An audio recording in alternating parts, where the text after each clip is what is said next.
Bonjour à toutes et à tous et bienvenue sur notre troisième émission de télé en ligne, la Brokers TV, qui s'intéresse à l'actualité de l'immobilier professionnel. Alors aujourd'hui, pour mon plus grand bonheur, j'ai le plaisir de recevoir un panel d'invités exclusivement féminins, des jeunes femmes talentueuses qui influencent tous les jours le marché de l'immobilier tertiaire dans toute la France. Bonjour mesdames. Bonjour Mickaël. Bonjour. Alors notre première invitée, donc Anne-Catherine Hellman.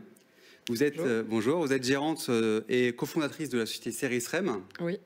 Donc c'est un gestionnaire d'actifs tertiaires. Vous avez des actifs un peu partout en France et vous développez aussi en Europe. Exactement. Et je suis ravie d'être là, accompagnée presque que de femmes. Presque, pardon. Bienvenue. Notre deuxième invité, bonjour Anissa Lafeuillade. Bonjour Mickaël. Vous êtes responsable du développement immobilier de l'enseigne Fitness Park, donc des grandes salles de sport réparties un peu partout en France et aussi à l'étranger, vous allez nous en parler. Et on a eu la possibilité avec Laurent Motte, broker de notre réseau, de vous installer sur une salle de 3000 m² à Villepinte dans le 93. Juste avant le confinement, et puis ce n'est pas le seul projet qui se fera avec Laurent, puisqu'on est aussi sur d'autres projets qui, on espère, pourront aboutir, et puis ce ne sera pas les seuls. Très bien, au plaisir de vous accompagner alors. Alors vous serez interviewées, mesdames, par deux négociatrices aujourd'hui chroniqueuses qui vont vous poser des questions sur vos sociétés, votre actualité et votre plan de développement. Et on reçoit Vera Pereira. Donc Vera, je te tutoie parce que tu es négociatrice du cabinet Réseau Broker. Tu peux. Merci. Donc spécialisée en enseigne. Tu as été d'ailleurs développeuse d'enseignes comme Anissa par le passé. Tout à fait. Et tu rayonnes dans le sud-ouest de la France. Tu habites à Montauban. Tu viens spécialement sur le plateau aujourd'hui pour l'émission. Merci de m'avoir invité, Mickaël. Merci à toi d'être venu. Et une négociatrice junior d'un cabinet confrère qui s'appelle Latour Immo. Donc Latour Immo, cabinet spécialisé en immobilier commercial à Paris depuis 30 ans maintenant. Donc bienvenue Inès Di Giovanni. Merci Mickaël de me recevoir. Avec grand plaisir. D'ailleurs Inès, tu avais des questions à poser à donc la société Cerisrem concernant leur présentation. C'est exact. Anne-Catherine, enchantée. Donc je voulais savoir un peu l'histoire de votre société, les fondateurs et la raison pour laquelle vous avez créé ce concept. Alors, Ceris, c'est une société qui aujourd'hui donc, a 5 ans et demi, puisqu'on a été créé en mars 2016. On est 5 fondateurs, 5 privés. J'ai 4 hommes avec moi, donc là, pour le coup, comme je suis la seule femme. On est spécialisé en investissement, en assets et en property management. Donc aujourd'hui, on est répartis sur 2 bureaux en France, un bureau au Luxembourg, un bureau en Belgique, un bureau au Portugal et un bureau en Espagne.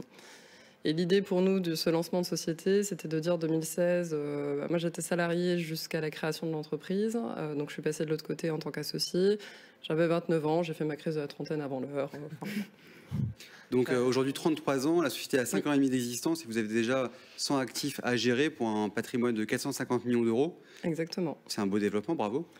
On est plutôt assez contents, on espère encore faire mieux, mais bon, on verra avec les années qui arrivent. Très bien. À combien est estimée votre valorisation d'actifs sous gestion, votre type d'actifs, nombre d'actifs et les surfaces totales? Donc aujourd'hui, on a un petit peu plus de 450 millions, comme il disait Mickaël, au travers d'une centaine d'actifs répartis sur l'ensemble des pays que j'ai pu citer.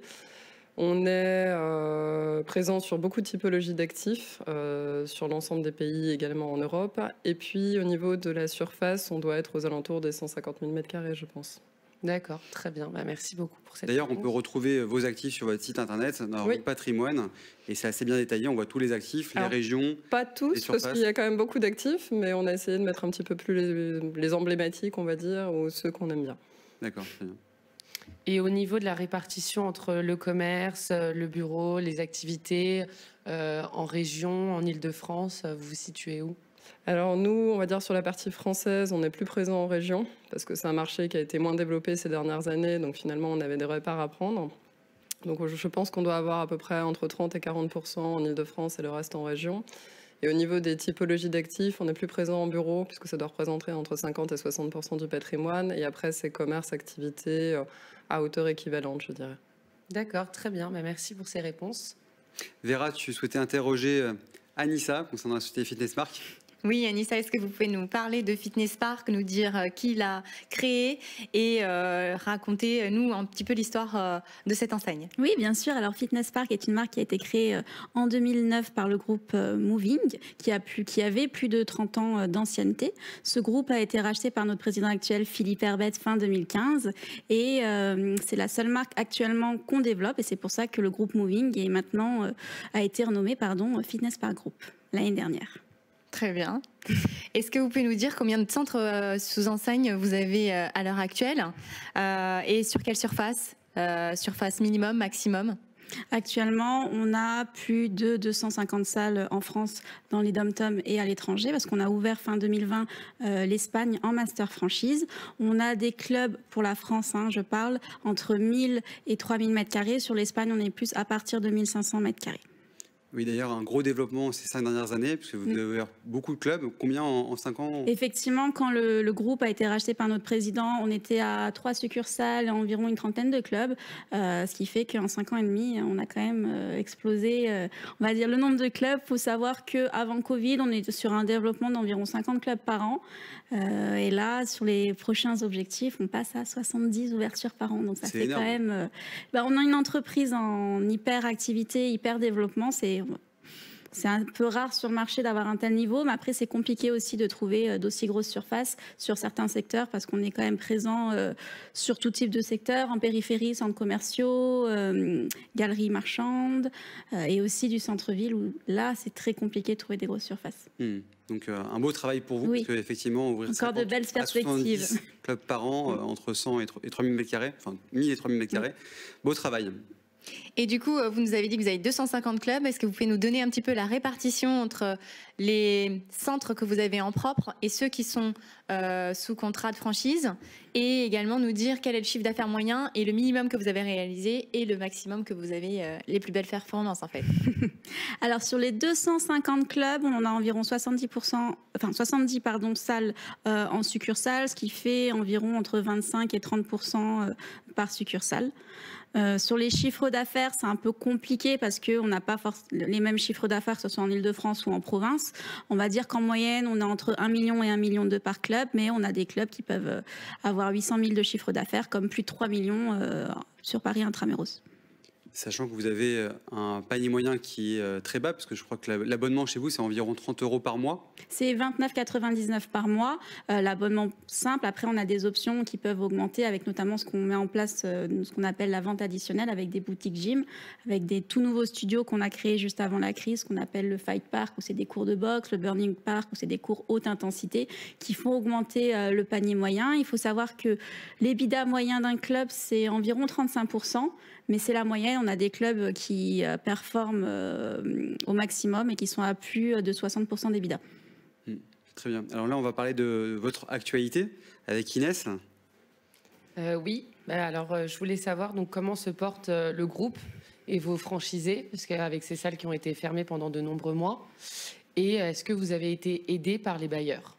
Alors, il faut savoir effectivement qu'on a, depuis mars 2020, on a été fermé plus de 16 mois. Donc, il ne faut pas dire que tout va bien. Après, on s'en sort mieux que certaines enseignes parce qu'il faut savoir que nous, à la fermeture des salles de sport, on a envoyé à l'ensemble de nos adhérents un formulaire pour savoir s'ils voulaient continuer à prélever ou par solidarité, stopper leur prélèvement ou par solidarité, continuer à être prélevés. Sur toutes les réponses qu'on a reçues, on va dire qu'on a prélevé environ 50% de nos adhérents et on a perdu sur l'ensemble du réseau environ 20%. Donc, par rapport à d'autres enseignes qui étaient totalement fermées, comme la restauration ou certaines enseignes de magasins, nous, on a pu continuer à prélever et avoir des rentrées d'argent, ce qui nous a permis de payer nos charges. Après, c'est pas non plus tout rose. Heureusement que nos bailleurs, la plupart de nos bailleurs ont été assez conciliants, notamment au niveau des nombreux mois de fermeture et qu'il y a eu un fort accompagnement de leur part à travers de la franchise de loyer, de report de loyer, au niveau des charges aussi, tout simplement. Et on a réussi à obtenir un PGE de l'État, non pas parce qu'on était en mauvaise santé financière, mais tout simplement pour pouvoir frapper fort à la réouverture et mettre les moyens. Donc il y a eu de la solidarité. Vos bailleurs ont fait des mesures d'accompagnement et vous avez fait aussi des mesures d'accompagnement pour vos clients. Donc belle solidarité, parfait.